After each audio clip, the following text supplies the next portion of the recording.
Now, two pigeons bemoaning the fact you can stream DirecTV satellite-free. These humans can stream all the top-rated national news channels on DirecTV, and now with no satellite dish. This just in. Weather, sports, election coverage. DirecTV has it all, but something is missing. The satellite dish. What are you doing? I'm reporting the news. Back to you, Bob.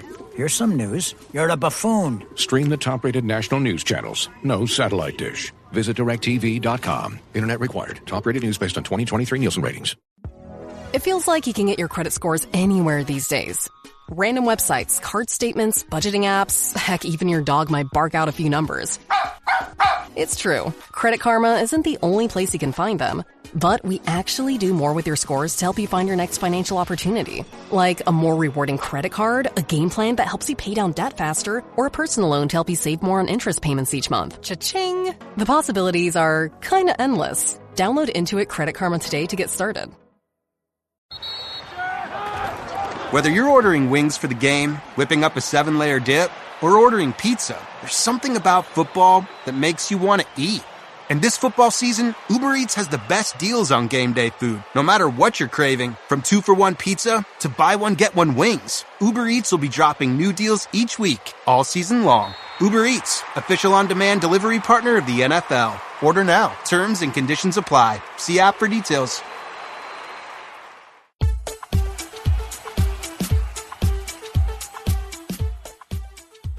Hello and welcome to 1865, the Nottingham Forest podcast.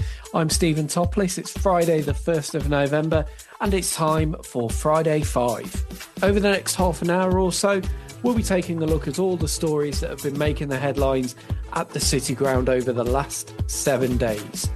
And joining me this week for the roundup, it's George Edwards. Welcome back, George. It's a very juicy week, couldn't miss this. No, absolutely. There's no Jamie this week, but in his absence, we've got Rich Ferraro here to bring you the top Forest stories from the past 7 days. So it's over to Rich. Hi, it's Rich here at the 1865 news desk this week with your bulletin for Friday the 1st of November 2024. Here are the top stories from the City Ground in the last 7 days. First of all, a seemingly never-ending story as the fallout continues from the Chelsea versus Forest game. We all know that there was a brawl, we all know that Nicholas Jackson got away with slapping Morato, and now the clubs have been fined following a report by an independent commission.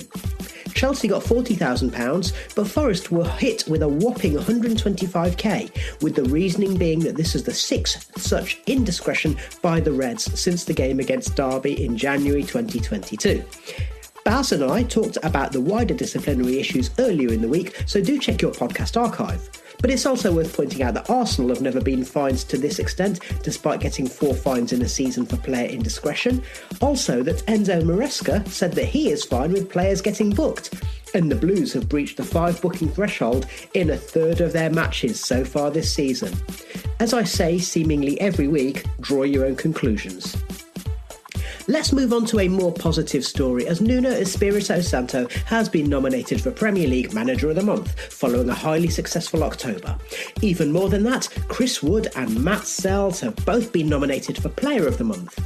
The Reds gained 7 from a possible 9 points, with Sells making some big saves against Chelsea and Palace, and Wood registering 4 out of the team's 5 goals, and he is now the club's second top scorer in the Premier League era.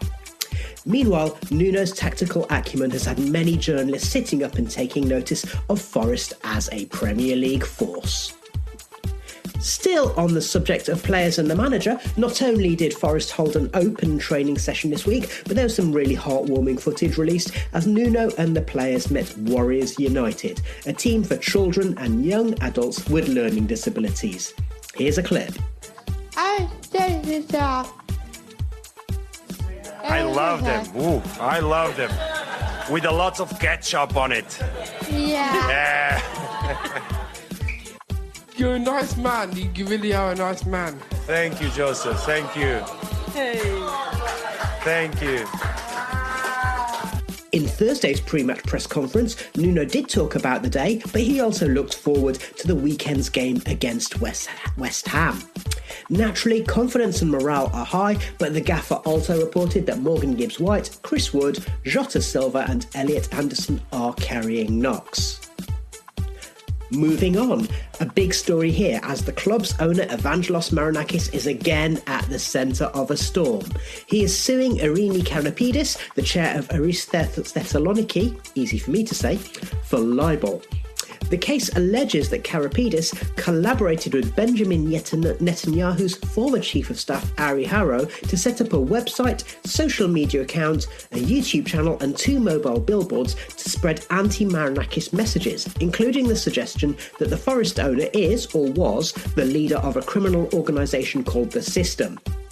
Mr. Marinakis is countering claims including heroin smuggling, profiting from Russian oil despite public opposition to the Putin regime, match fixing in Greece, and even an allegation that Forest's narrow victory in the playoff final was rigged, something which Huddersfield fans still claim to this day. There is an article in The Athletic in which Daniel Taylor goes into detail about the alleged movements of Karapidis and her counterparts, which spreads to Israel via a US media organisation.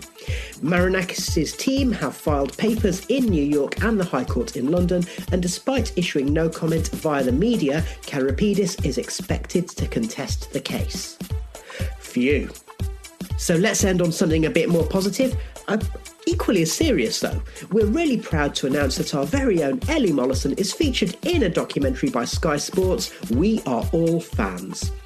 As the title suggests, the show focuses upon the lives of devoted female club fans across the country, exploring the challenges of life in a quite male-dominated environment. And you can see Ellie, and indeed George, in the trailer on social media right now. If you're wondering why Ellie hasn't been on the podcast for a while, it has been because she's been busy with Garibaldi Girls, but we're proud to have her as part of the 1865 family. The show gets its first airing on Monday the 4th of November, 11 p.m. on Sky Sports Premier League. Those are your top 5 stories. I'm going to run off and put my teeth back in. This has been Rich Ferraro at the 1865 News Desk, sending get well wishes to Jamie, and in the meantime it's back to Stephen and George in the studio. Thanks, Rich, and those are the top stories this week. We will now go into them in a little bit more detail. As I said at the top of the show, I've got George Edwards with me to do just that. And we're going to start, George, with a story which doesn't seem to go away, Forest and fines. The two of them really going together very well this season, and it's continued fallout from the Chelsea Forest game earlier this season. So we know there was a brawl. We know Nicholas Jackson slapped Morato and got away with it. Now the clubs have been fined, and this comes after a report by an independent commission. So Chelsea have been fined 40,000, but Forest have been hit with a £125,000 fine. And the reason for this is that it was the 6th such offence by the Reds since the Derby match in January 2022. Now, on the surface of it, you think, well, it's clear Forest love a brawl, don't they? And we keep getting involved in these kind of incidents. But the on the day, the punishment doesn't really weigh up with the crime on both sides, because it should be the Chelsea players and Chelsea who are being hit with the harder fines because they're the ones that instigated it.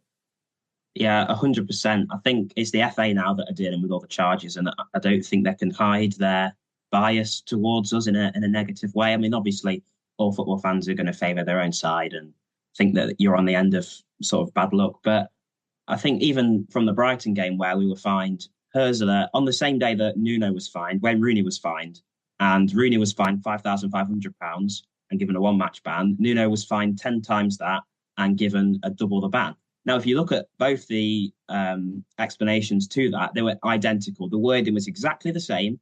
And I do not understand how, especially because of, maybe the Premier League factor has to do with it because it's on a global scale. But Wayne Rooney has got the biggest impact of any probably manager currently in English football because of his pedigree as a player around the world. So how we got off with that is ridiculous. And in terms of this Chelsea thing, I mean, I think I spoke about it on the match report with Rich. It all comes from the referee. It's the referee's fault. Cucurella Chelsea instigated the incident. It was Cucurella who elbowed Elanga in the face. Now, if the referee blows up and gives the free kick, does his job correctly, then there's no issue. That free kick to Forest, which is clear as day, and there's none of that. Then obviously Nico goes into the challenge. Fair enough. Probably shouldn't have done it, but he's retaliating for what Cucurella does on Elanga, which was clear as day. And like you say, it's the Chelsea players that instigate the scenario. Forest players were only trying to diffuse the situation and take their men away from it. And I just don't get how we can warrant such over 3 times the fine. I mean, this worst disciplinary record is completely ridiculous. Look at this season. Chelsea have, I think Rich mentioned it in the roundup there. My flatmates are Chelsea fans, and I think at the weekend they got 5 bookings, and they were like, "Oh, this is the 5th time this season we're going to have a fine for, having too many yellow cards." So how does that not come into it? I mean, Forest, Yates has been booked a couple of times. I remember Sangara was booked to Southampton, Sells for time wasted, I think Anderson. But I'd say we've probably got at most 15 bookings this season. And to say we've got the best defence in the league, yet we have a sort of lowish block sort of style, that's very good. Chelsea they must have over 30 bookings this season. So how is that not a worse disciplinary record? I think it's outrageous. And Forest have just got to use it as fuel, like they turn the Premier League anthem to a very quieter level, shall we say, at the City Ground before McIntyre at the last home game, which I just loved. I think the only worry I have is if all these fines are going to go against PSR. I mean, they tried to fine us over £1 million, and that's quite a big sort of fine. These little fines, they're not going to affect the owner, but that's my only issue with it. But as long as we're okay in that regard, I think Forest have just got to use this as fuel, and everybody hates us. We'll come on to the Marinakis thing in a minute as well. I just love that everybody's out to get us, and the longer it persists, it does wind me up at the time, but I think it's nice to just laugh at and know that we've riled a few people. Gives us something to talk about every Friday as well, which is a bonus. Exactly. But no, moving on. And a more positive story now, and it is that Forest head coach Nuno Espirito Santo has been nominated for the Premier League Manager of the Month following a very successful October. The Reds gained 7 from a possible 9 points, with notable victories over Crystal Palace and Leicester amongst those points. And Nuno himself has drawn plenty of praise from the media for his tactical awareness and his execution in games of not only tactics, but substitutions and the way Forest are set up. He's had a lot of praise, and I'm glad to see that he's getting some recognition nationally, because as it stands, Forest are riding high in the table and he's doing a fine job. Yeah, definitely. I think there was a lot of speculation over the summer as to whether he was the man that Forest fans wanted to lead them forward. But the situation he came into, his objective was plain and simply to keep Forest in the Premier League. There wasn't, obviously he had half a season, but there wasn't that much change he could have. I think the players, obviously, with a couple of years under Steve Cooper, were very set in that way. He just had to get Forest over the line, and that's exactly what he did. And I think the proof would always be this season. And, he's not been perfect since he's been here. Some substitutions have been questionable, and there's been times where we've relinquished pressure when we could have applied it. But this season, he's been almost faultless, really. You look at the issues we had last season. Set pieces, every time we considered a corner, we might as well just scored an own goal because it was inevitable what was going to happen. Whereas this season, I think we've faced over 50 corners and we've not conceded one. And it's the fact that he's seen that as an issue, he's addressed it, he's known where to go. And now, whereas last time we'd look fearful, we relish defending now. We relish, taking every chance we can to show what we're about. And I think this is, completely deserved from him. This start we've had has been, it shocked everybody. But if you look at Forest this season, we've more than merited what we've got. And if anything, those couple of home games that we drew, we could have won. Chelsea away, obviously Chelsea could have scored a few goals, but also we could have, Robert Sanchez is up for save of the month for that header that Jota had that he saved. So Nuno, I think, deserves so much credit. I think it's about time that he's in these conversations. And you look at someone like Ten Hag, who was sacked from Man United for not really having an identity. You know what Forest are going to do. You know exactly what Forest are going to do. You know what Nuno's style is, how they're going to play. And I think it really complements the teams we come up against, because you look at the Premier League, a lot of teams play in a very set way. Even Leicester surprised me, because we went away to Leicester and the first 20, 25 minutes, they had a box midfield. They were happy to get on the ball and try and build, whereas our style completely contrasts that. And it allows us to play in a way that exploits that. So I'm really pleased that he's got this recognition. He's brought the best out of some of the individual players that we'll get onto in a second as well.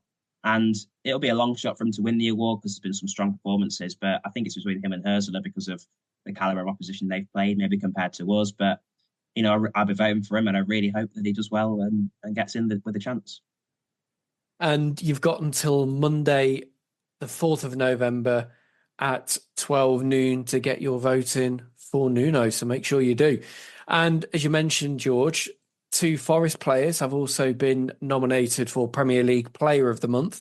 Chris Wood and Matt Sells, both of whom have been in great form. Wood has scored 4 out of Forest's 5 goals in the month. He's now the club's second top scorer in the Premier League era. And Sells has produced some great performances, made some big saves against Chelsea and Crystal Palace. And again, much like Nuno, it's great to see not just one Forest player of the month, but 2, and they're both being recognised on the national stage, deservedly so as well. Yeah, definitely. 2 of them are a credit to the football club because they've not had it easily at Forest. It's not been all rosy for them. You remember Chris Wood went through that barren patch when he signed. It was overpriced. He didn't offer a threat, a presence. And look how he's turned it around. I mean, and Sells as well. There was doubts about him even this season. The Brighton game, I was very critical of him because I thought he should have saved that well-bet free kick and probably could have done better with the other goal. But the fact they both came through that adversity showed what they're about, shows the real character that Nuno has built in there and the self-belief. And it shows that Forest, how we're just amazing in both boxes at the minute because we always got elements of our game right. But you look at last season, we had goalkeepers that were throwing it in for fun and then spurning chances in the other box. But now we've got the confidence that we've got a solid defence. And if anything gets past that, Matt Sells is going to keep them out. I mean, he had 14 saves. He didn't make a save against Leicester. So in 2 games, he's made 14 saves. I mean, that's magnificent. And he's been nominated, one of them for Save of the Month. My favourite was the double save at Chelsea because you don't see that very often. Keepers, they train for it, but it's very rare you see it in practice because it doesn't happen very often. So the awareness for him to make that save, and then the fact that in the other box, you've got Sells keeping you in games, and then Chris Wood I think he had 5 shots on target in the month and scored 4 goals. If a ball goes into a dangerous area, Chris Wood's gonna stick it away or have a good chance of doing that. He can score all types of goals. He's even can show a bit of pace over 2 yards, and he showed that he can get to a rebound. He can win a header. So I think it's a real testament to how in form and how confident Forest are this season. And we've got a 1 in 3 chance of winning this, haven't we, against all the other players? So let's hope we do that. Yeah, there's quite some names in that list, the likes of Cole Palmer, Bukayo Saka, Brian Mbeumo, Josko Guardiola, Danny Welbeck in there as well. Bit of a renaissance for him, and Leicester's Facundo Buonanotte joining Sells and Wood in the nomination for Player of the Month for October. And again, fans have until Monday, the 4th of November at 12 noon to vote for their favourites. So yeah, get your votes in for Wood and Sells.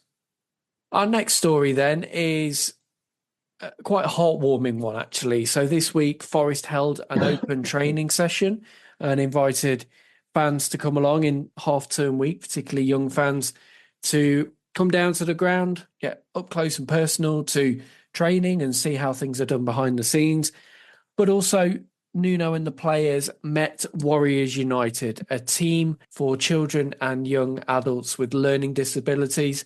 They were given unprecedented access to what was a great day, and this exclusive access was captured on film, and we heard a bit of it in Richard's roundup there. Some really lovely scenes and quite heartwarming scenes of Nuno meeting and talking to some of the people on the team. It was really nice to see.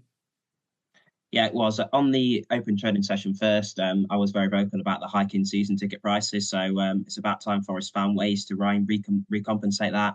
I'm sure it made some brilliant memories. My little cousin went, he's 11, met Ryan Yates and Harry Toffolo, I think. They sent me pictures of it. I could tell he was absolutely loving it. So it was really nice to see the club doing that. And then, yeah, the thing with Warriors, it really puts Forest in a good light. I think that's something we've done well recently. I mean, if you look at Vera last season, and there's countless other things, Marinakis helping out in the community.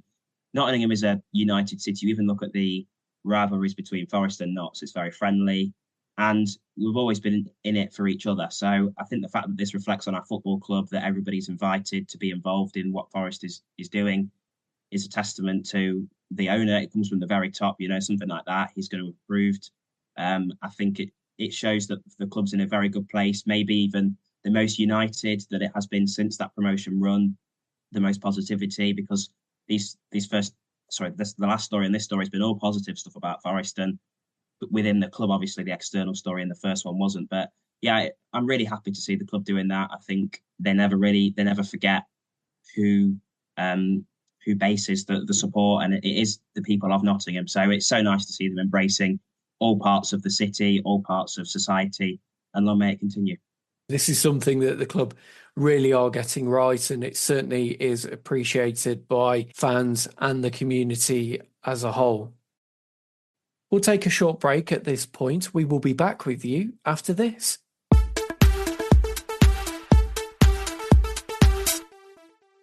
At Sierra, discover great deals on top brand workout gear, like high-quality bikes, which might lead to another discovery. Getting back on the saddle isn't always comfortable. Good news is Sierra has massage guns. And chafe wipes, too. Discover top brands at unexpectedly low prices. Sierra, let's get moving. You're listening to 1865, the Nottingham Forest podcast. Welcome back to this week's Friday 5. It's Steven Toplis here, and I am joined by George Edwards. Let's now pick up with our next story. And this involves the Forest owner, Evangelos Marinakis. He's again at the centre of some controversy. He's suing Irini Karapidis, who is the chair of Aris Thessaloniki, one of the clubs in the Greek top flight, suing her for libel. The case alleges that Karapidis collaborated with Benjamin Netanyahu's former chief of staff, Ari Harrow, to set up a website, a social media account, a YouTube channel, and 2 mobile billboards to spread anti-Marinakis messages. And amongst these messages included the suggestion that Marinakis was the leader of a criminal organisation called The System. Among other allegations in this report is that there were plans to fly a plane over the city ground with another anti-Marinakis message aimed at turning fans against him. I don't really know where to start with this one, George. It's quite a heavy story, because when you look at it in a bit more detail, and Danny Taylor has written a piece about this which explains it in far more detail. Marinakis is fighting claims including heroin smuggling, profiteering from Russian oil despite publicly opposing the Putin regime, match fixing in Greece, and also an allegation that Forest's playoff final victory in 2022 was rigged. Now, I don't think Irini Karapidis is a Huddersfield fan. But yeah, some of these allegations are absolutely crazy, and not the kind of thing you would associate with the chairman of any Premier League football club.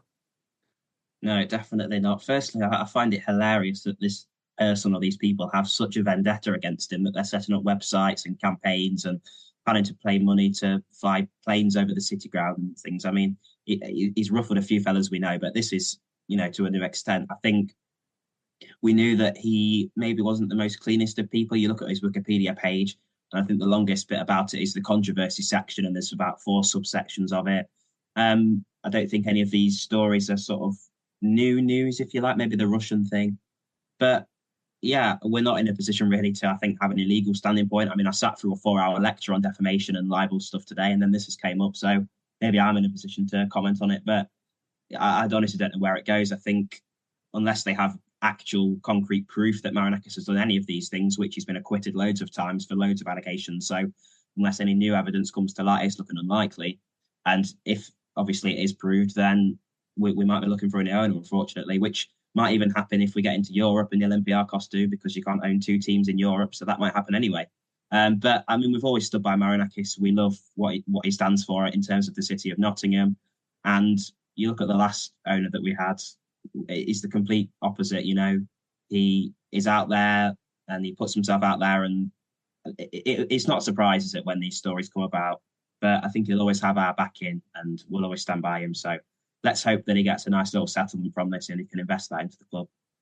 Greek football is quite well known for not only these intense rivalries, but ways that rival clubs will try and bring each other down. And it is well known that chairmen will try and defame their rival club and the owner of their rival club and all this kind of thing. So, yeah, it puts Forest Derby in a bit of a shade, put it that way. And Marinakis is the biggest fish, isn't he, in terms of Greek football and probably Premier League football. You know, he's the owner that's probably got the most controversy about him. So they're going to target someone, if they're going to try and bring someone down, they'll get the most publicity. And, you know, you'd go after him if you could, wouldn't you?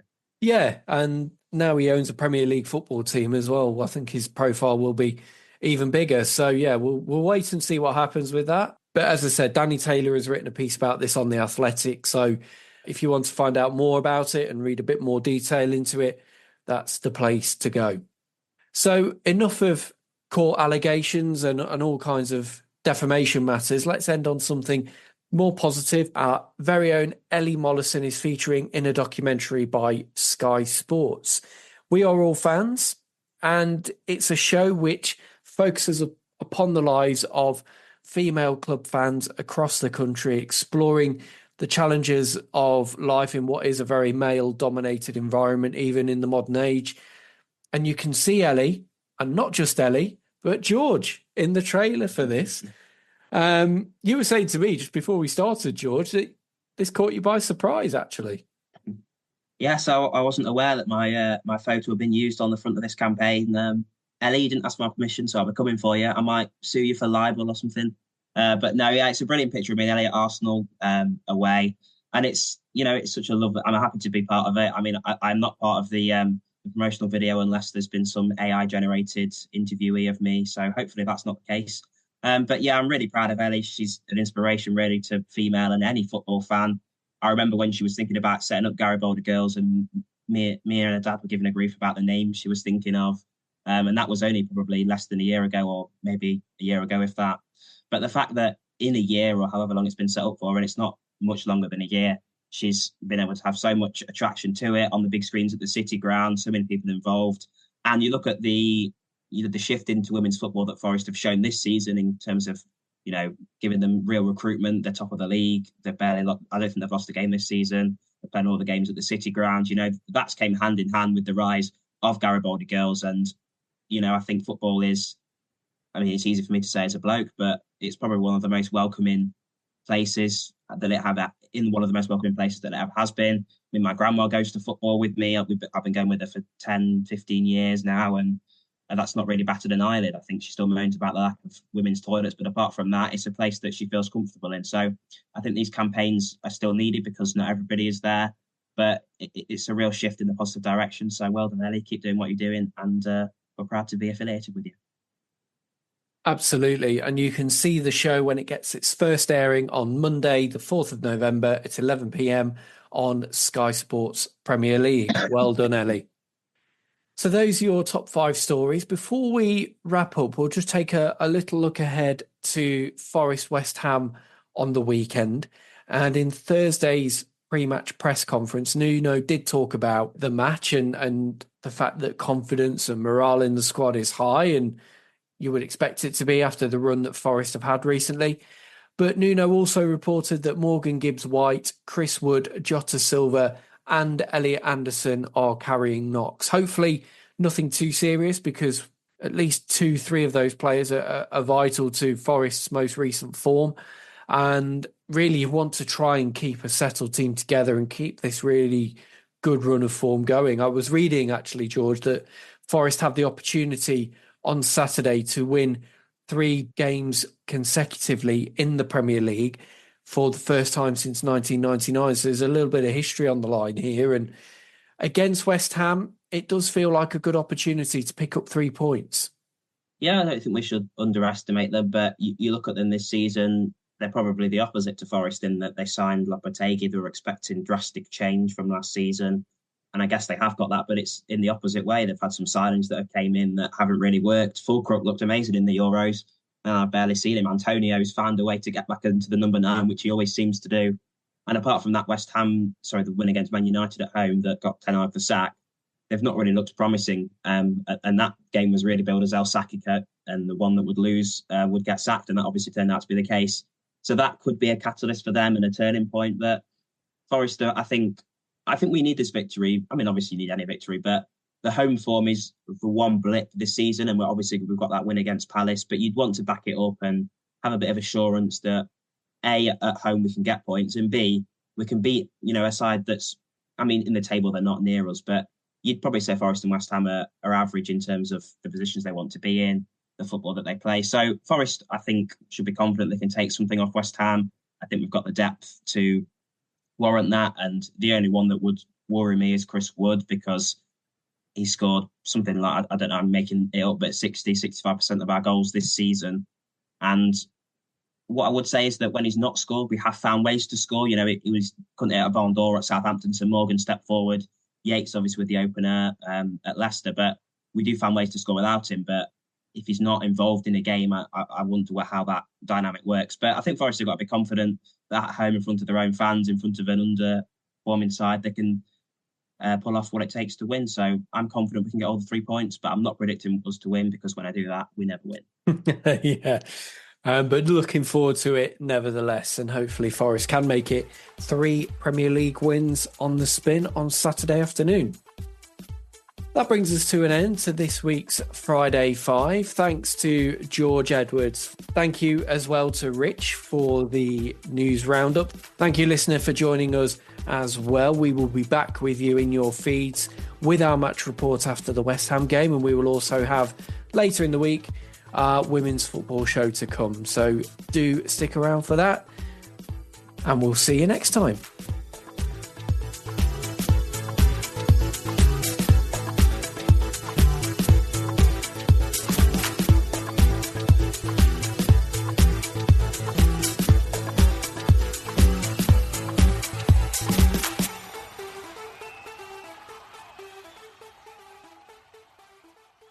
With a lot of ketchup on it. This podcast is part of the Sports Social Podcast Network.